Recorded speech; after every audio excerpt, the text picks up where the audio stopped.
Depois de um período sabático visitando as emas do Palácio do Planalto, fazendo compras em New York City e tomando café com biscoitos em Paris, eu voltei. Voltei pra essa mistura do Brasil com o Egito e de farofa com medicina também, né? Tô brincando, gente. Eu tava em casa surtando. Para de ser doida! Só que agora tá tudo bem. Quer dizer, tudo é muita coisa, né? Mas vamos lá. A gente finalmente tá no final desse ano de 2020, meu povo. E aproveitando que a gente tá em dezembro, a gente vai abordar aqui hoje no Farofa Médica o tema HIV/AIDS. Lembrando que dezembro é conhecido como Dezembro Vermelho, que é um mês temático na luta contra o HIV e a AIDS no mundo inteiro. Então aqui no Brasil, além dos prédios públicos, de monumentos, de pontos turísticos ficarem iluminados com a cor vermelha nesse mês de dezembro, uma lei de 2017 instituiu a campanha nacional de prevenção ao HIV e outras ISTs. E essa lei ela tem como enfoque a prevenção, a assistência, a proteção e a promoção dos direitos humanos das pessoas que vivem com HIV ou AIDS aqui no nosso país. Só que essas ações elas não podem ficar restritas apenas em dezembro, né? Tem que ser um trabalho diário, mas que encontra muita resistência para ser tratado de uma forma mais ampla, porque tangencia um assunto que todo mundo, ou quase todo mundo, gosta de fazer, mas não gosta muito de falar. O que é? Sexo.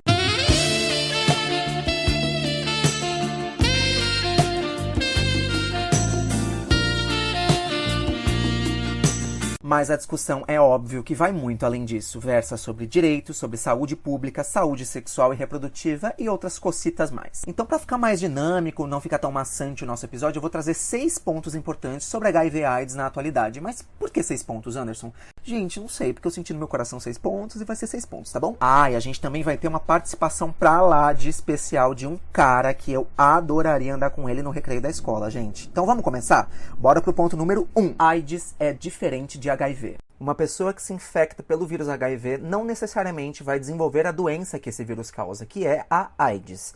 Uma pessoa pode viver com o vírus e não manifestar a doença, ter uma carga viral baixa e uma contagem de células CD4 em parâmetros normais. Indetectável igual intransmissível. I igual a I.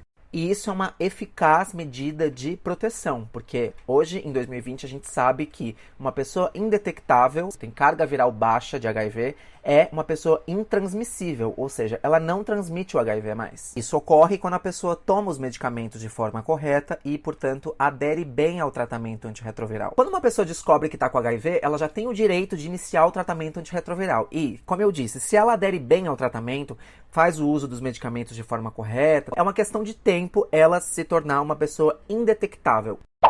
Além da camisinha, existem outros métodos de prevenção, como por exemplo a PrEP e também a PEP. PrEP significa profilaxia pré-exposição, ou seja, ela é indicada para pessoas que tenham maior chance de entrar em contato com HIV. Você pode usar a PrEP se você fizer parte de alguma população-chave, como por exemplo gays e outros homens que fazem sexo com homens, pessoas trans, trabalhadores do sexo ou pessoas que têm múltiplos parceiros e têm dificuldade de utilizar a camisinha. A PrEP, ela é um medicamento antirretroviral que você toma todos os dias e, portanto, ela protege você contra a infecção pelo vírus HIV. Como o próprio nome diz, ela é pré-exposição. Então, se você tem interesse de tomar a PrEP, procure um serviço de saúde referência perto de você, que lá eles vão te orientar e te acolher da maneira correta. É uma medida de prevenção que, se existe, ela pode ser utilizada, desde que você preencha alguns pré-requisitos. A PEP significa profilaxia pós-exposição. Um trabalhador da saúde, alguma pessoa que se furou com material perfuro-cortante, com sangue de alguém que tem sorologia desconhecida, ou você fez sexo sem camisinha, a camisinha estourou e você ficou com medo de contrair o vírus HIV, você tem até 72 horas após a exposição para procurar o serviço de saúde e tomar os antirretrovirais durante 28 dias. O termo soropositivo é pejorativo. É melhor utilizar a expressão pessoa vivendo com HIV, porque, segundo o relato dos próprios pacientes, o termo soropositivo remete a um passado muito obscuro do HIV e da AIDS no Brasil, carregado de preconceito e de muito estigma. Discriminar alguém por viver com HIV ou mesmo divulgar essa informação com o intuito de prejudicar essa pessoa é crime previsto na Lei 12.984 de 2014. E a pena prevista é de 1 a 4 anos de prisão. Não, uma pessoa que se presta a fazer isso, se presta a esse papel, é uma pessoa desocupada, que está aqui só consumindo oxigênio, né? Vai capinar um mato, lavar a casa da cachorra. O que vai chegar mais rápido? O Palmeiras ganhar um Mundial? A Katy Perry ganhar um Grammy? Ou a cura do HIV? Eis a questão. Eu confesso a vocês que eu não entendo muito de futebol não, viu, galera? Katy Perry, tadinha, lenda injustiçada. Mas, palavras do médico infectologista Dr. Ricardo Dias, a nossa geração vai ver sim a cura da AIDS. Dr. Ricardo está à frente de uma pesquisa da Unifesp, da Escola Paulista de Medicina mais precisamente, que busca desenvolver uma vacina que cura o HIV. Bom, e agora com vocês, o meu convidado lindo que veio a brilhantar esse podcast, João Geraldo Neto. O Netinho. Quem é ela? Olá, pessoal. Meu nome é João Geraldo Neto, eu tenho 38 anos, eu moro em Goiânia. Ei, Goiânia! Eu sou comunicador de formação e agora estou me formando também em saúde sexual e reprodutiva, né, em sexualidade no geral. E toco uma estratégia de comunicação digital onde eu trabalho a questão de saúde sexual na internet, né? Num canal chamado Super Indetectável, numa rede de pessoas que vivem, na verdade, uma rede de pessoas afetadas pelo HIV, e trabalho também na parte de comunicação digital. Toda linda, toda top modelo, Nossa Senhora. Glória a Deus, como nós abala no nosso jeito. Linda, igual a Barbizinha. Eu fiz algumas perguntas pro João, que é um cara inteligentíssimo e tem propriedade de falar sobre esse tema. Quero agradecer já de antemão o João ter aceitado o meu convite para participar desse comeback. Então, vamos lá ver o que ele tem a dizer pra gente. Qual o maior desafio para uma pessoa vivendo com HIV em 2020? Bem, na minha opinião, eu acho que dada a epidemia tão concentrada como a gente tem no Brasil, né, que é uma epidemia concentrada em populações mais vulneráveis, na minha opinião, a maior dificuldade que essas pessoas têm é de conseguir manter o próprio sustento, né?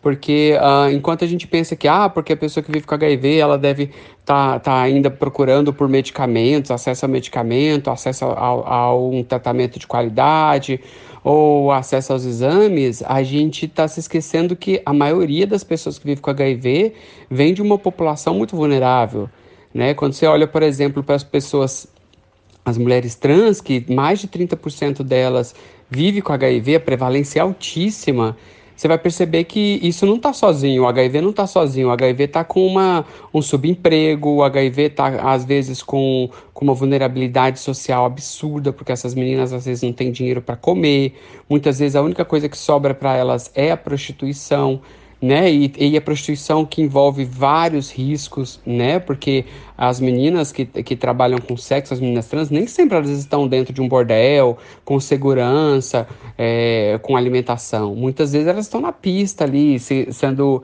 expostas a vários riscos, né? Então, na minha opinião, hoje, em 2020, ainda dada a crise que a gente está vivendo, né? Tanto do coronavírus, quanto essa crise política, moral, né? Que vem para poder prejudicar ainda mais a luta nossa contra a AIDS, esses direitos básicos, o acesso básico à saúde, educação e segurança, são, na minha opinião, os maiores problemas que a gente tem hoje, os maiores desafios que as pessoas têm.